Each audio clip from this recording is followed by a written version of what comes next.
ಇವತ್ತು ಮಾವಿನ ಹಣ್ಣು ಜ್ಯೂಸ್ ಹೇಗೆ ಮಾಡೋದು ಅಂತ ತೋರಿಸ್ಕೊಡ್ತಾ ಇದ್ದೀನಿ. ನಾನಿಲ್ಲಿ ಒಂದು 4 ಮಾವಿನ ಹಣ್ಣು ತೊಗೊಂಡಿದ್ದೀನಿ.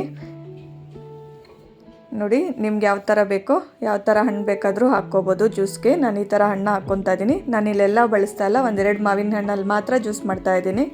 ನೋಡಿ, ನಾನೀಗ ಮಾವಿನ ಹಣ್ಣು ಸಿಪ್ಪೆ ತೆಗೆದು ಈ ಥರ ಕ್ಯೂಬ್ಸ್ ಆಗಿ ಕಟ್ ಮಾಡಿ ಇಟ್ಕೊಂಡಿದ್ದೀನಿ.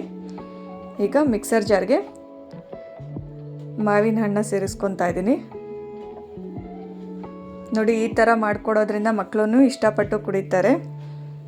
ಈ ಮಾವಿನಕಾಯಿ ಸೀಸನಲ್ಲಿ ಒಂದು ಸತಿ ಆದರೂ ಟ್ರೈ ಮಾಡಿ ನೋಡಿ, ತುಂಬ ಚೆನ್ನಾಗಿ ಬರುತ್ತೆ. ಈಗ ಇದಕ್ಕೇ ಕಾಯಿಸಿರೋ ಹಾಲನ್ನ ಸೇರಿಸ್ಕೊತಾ ಇದ್ದೀನಿ.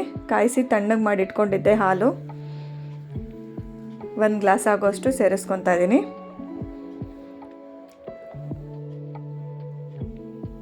ನೋಡಿ, ನೀವು ಎಷ್ಟು ಮಾವಿನ ಹಣ್ಣು ಬೇಕಾದರೂ ಹಾಕ್ಕೋಬೋದು. ನಾನು ಇಲ್ಲಿ 2 ಮಾವಿನ ಹಣ್ಣು ಮಾತ್ರ ಹಾಕಿ ಜ್ಯೂಸ್ ಮಾಡೋದು ಹೇಗೆ ಅಂತ ತೋರಿಸ್ಕೊಡ್ತಾ ಇದ್ದೀನಿ. ಇದಕ್ಕೇ ಸಕ್ಕರೆ ಸೇರಿಸ್ಕೊತಾ ಇದ್ದೀನಿ, 1-2 ಟೇಬಲ್ ಸ್ಪೂನ್ ಆಗೋಷ್ಟು. ನೀವು ಸ್ವೀಟ್ನ ನೋಡಿಕೊಂಡು ಸೇರಿಸ್ಕೊಳ್ಳಿ.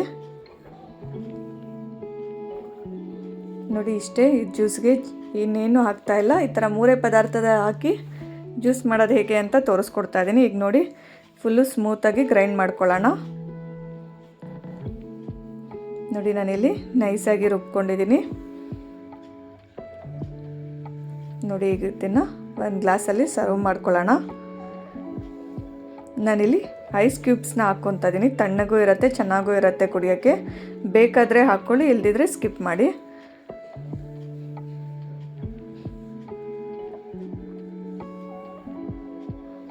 ಈ ಥರ ಸಮ್ಮರಲ್ಲಿ ಕೋಲ್ಡ್ ಹೋಗಿ ಕುಡಿದ್ರೇ ಚೆನ್ನಾಗಿರೋದು. ಅದಕ್ಕೇ ನಾನಿಲ್ಲಿ ಐಸ್ ಕ್ಯೂಬ್ಸ್ನ ಸೇರಿಸ್ಕೊಂಡಿದ್ದೀನಿ. ಈಗ ನಾವು ಜ್ಯೂಸನ್ನ ಹಾಕ್ಕೊಳ್ಳೋಣ. ನೋಡಿ, ತುಂಬ ಸುಲಭ ಮಾಡ್ಕೊಳ್ಳೋದಕ್ಕೆ, ತುಂಬ ಟೇಸ್ಟಿಯಾಗಿ ಬರುತ್ತೆ. ಖಂಡಿತ ಒಂದು ಸತಿ ಟ್ರೈ ಮಾಡಿ ನೋಡಿ. ನೋಡಿ, ಮ್ಯಾಂಗೋ ಜ್ಯೂಸು ರೆಡಿಯಾಗಿದೆ. ಈ ವಿಡಿಯೋ ಇಷ್ಟ ಆಗಿದ್ದರೆ ಲೈಕ್ ಮಾಡಿ, ಹಾಗೆ ನನ್ನ ಚಾನಲ್ನ ಸಬ್ಸ್ಕ್ರೈಬ್ ಮಾಡ್ಕೊಂಡು ಹೀಗೆ ಸಪೋರ್ಟ್ ಮಾಡ್ತಾಯಿರಿ.